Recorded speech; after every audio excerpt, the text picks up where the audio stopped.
guys, welcome back to my channel, and before anything else, if you're new here, please click that subscribe button and let's get right into this video. So I have never used acrylic before, so in this video I will show you how I will make my nails using acrylic for the first time. Umorder ako sa Shopee ng acrylic kit. Well, hindi siya actually kit, pero bumili ako ng isang clear and isang white powder kasama ng monomer. Link to the product will be down below in the description. So, ang mura niya compared sa mga napapanood ko sa YouTube na nail videos, I think yung isang jar ng acrylic powder is 50 pesos, and also yung monomer is around 50 as well. But let's try it out if it is good for beginners like me. Gagawin ko siya sa left hand ko, so gamit ko yung dominant hand para mas may control ako sa brush in the application. Kasi since first time ko tong gagawin and it seems na mahirap siya, I don't want to make a lot of mess by using my left hand. If you're interested on the design on my right hand, kaka-upload ko lang ng video about that, so check out my channel. So first, let's prep the nail by using a cuticle pusher.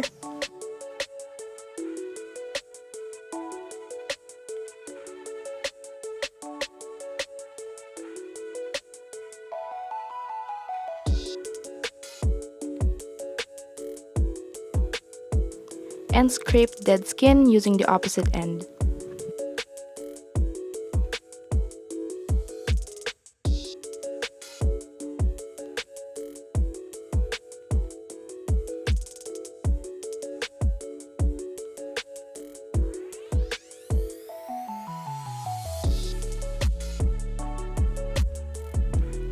And then gagamitin natin yung nail drill to further remove the dead skin around the cuticle area.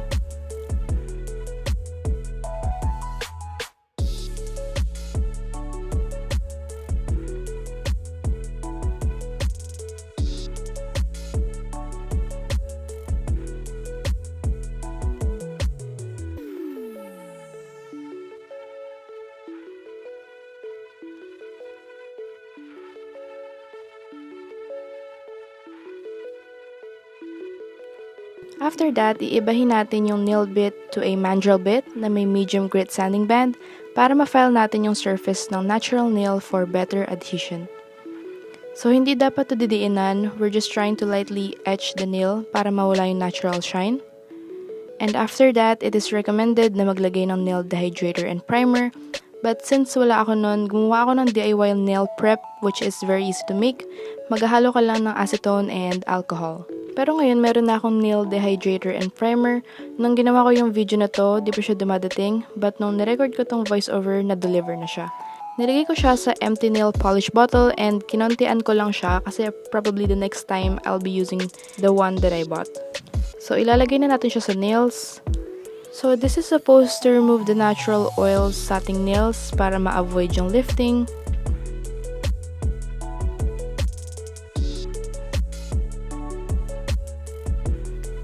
Gagamitin muna natin tong white acrylic powder for my ring and pinky fingers.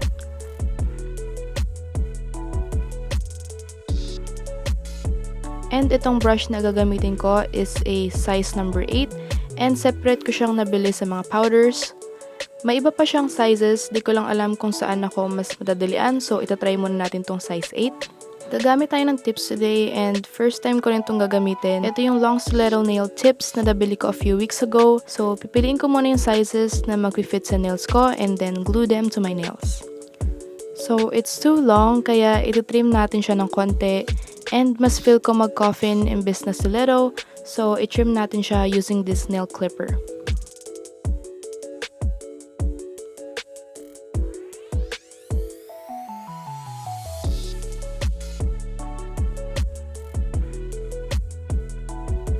Yung nasa pinky ko, medyo di siya sakto sa nails kasi masyadong maliit yung nail ko sa pinky. Kaya in-adjust ko yung nail tip pero feeling ko di siya mag-fit kaya binago ko yung nail tip niya.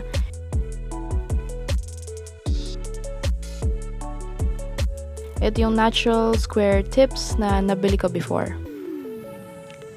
And then, ira-roughen up din natin yung surface ng tips using this medium grit sanding band.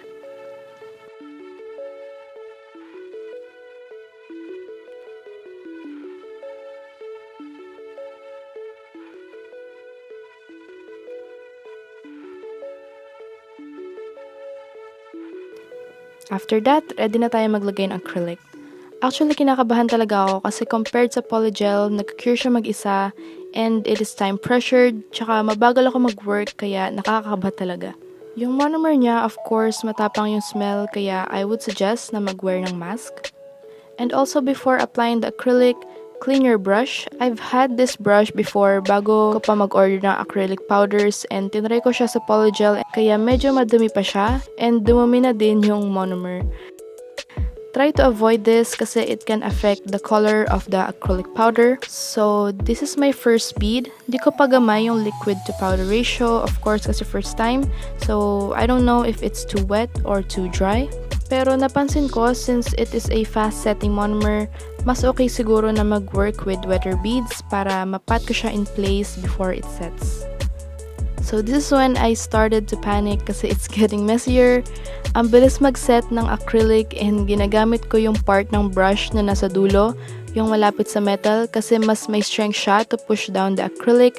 Kaya yung kabilang dulo ng brush, nagtatouch na sa skin ko and may residue pa siya ng acrylic kaya may kulay puti sa skin. But yeah, I'm trying to keep my cool and work with smaller beads. Yung monomer, nagstay na talaga siya, so I also learned to wipe off the brush sa mga excess powder sa tissue paper para di ganun dumumi yung monomer. At this point, parang gusto ko itry yung size 10 para makita yung difference sa brush. And also next time, gusto ko din itry yung mga slow setting monomer and acrylic powders, yung mga kilalang brands like Yara Sky and Glam and Glitz. May kamahalan nga lang yung presyo, pero I think it's worth the price, yung quality niya. So, someday, I hope makabili din ako nun. And one thing na nahirapan talaga ako is yung sa cuticle area. As much as possible, tinatry ko siyang di mag-touch sa skin, pero sinasanay ko pa yung sarili ko kung gaano kadiin yung pagpat ng brush, stuff like that. That is why maganda rin bumili ng mga practice hand para pag nagkamali ka, it's okay. While doing this voiceover, nakaka-cringe talaga yung mess. Ang kalat niya tingnan, pero sa ibang fingers, I hope na di na ganito kakalat. Also, kapag may natirang acrylic po sa brush, make sure na tatanggalin nyo siya agad para hindi tumigas sa strands. Kasi baka masira yung brush, you can use a cuticle pusher para maalis yun.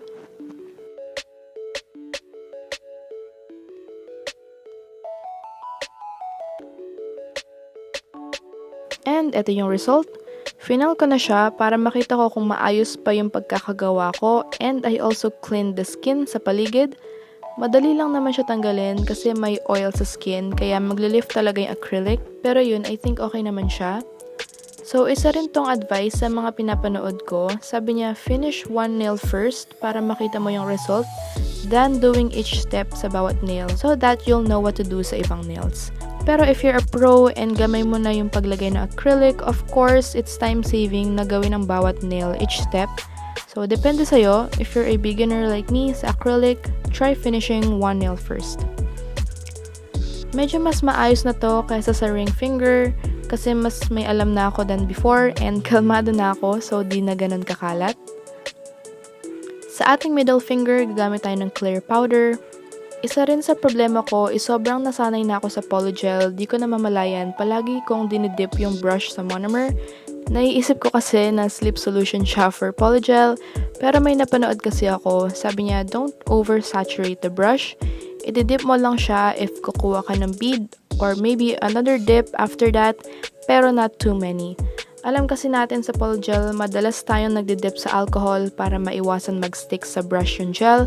Pero I think it's not the case sa acrylic and monomer. So, it's a little hard, lalo na habit mo mag-dip dahil puro polygel yung ginagawa mo dati.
So, ito yung nails ko after putting acrylic. It looks crazy kasi ang kapal, but we're gonna fix that with filing.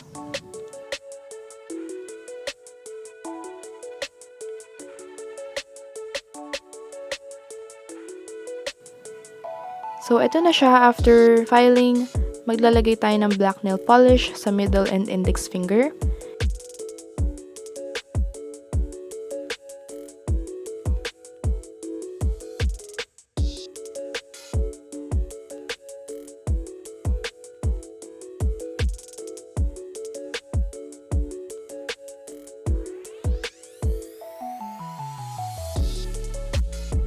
And then, using white sa ating thumb,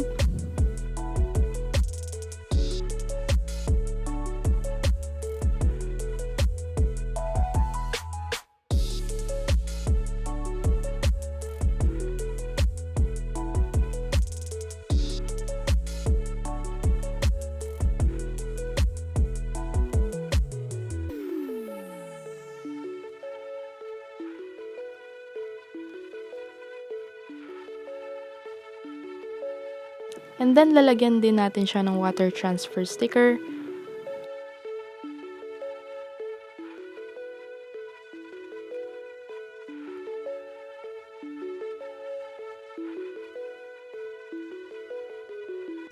After that, top coat.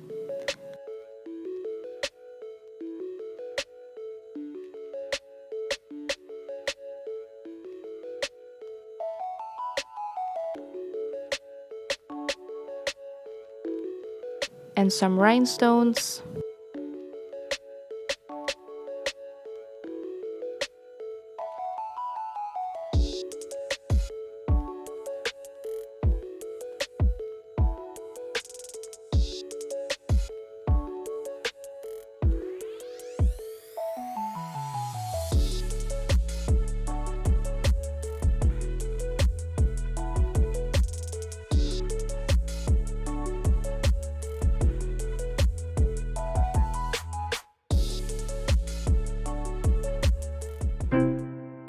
And lastly, cuticle oil.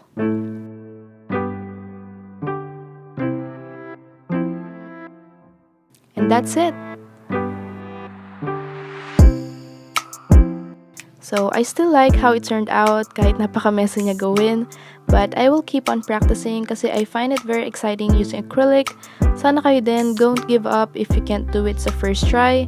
It's normal and let's try to grow together. So I hope you enjoyed this video as much as I do, so please give this video a thumbs up. Comment down below suggestions on what I should do next. Also follow me on Instagram at @thehappyfingers. And if you're new here, subscribe to my channel, turn on my post notifications, and I'll see you on the next one.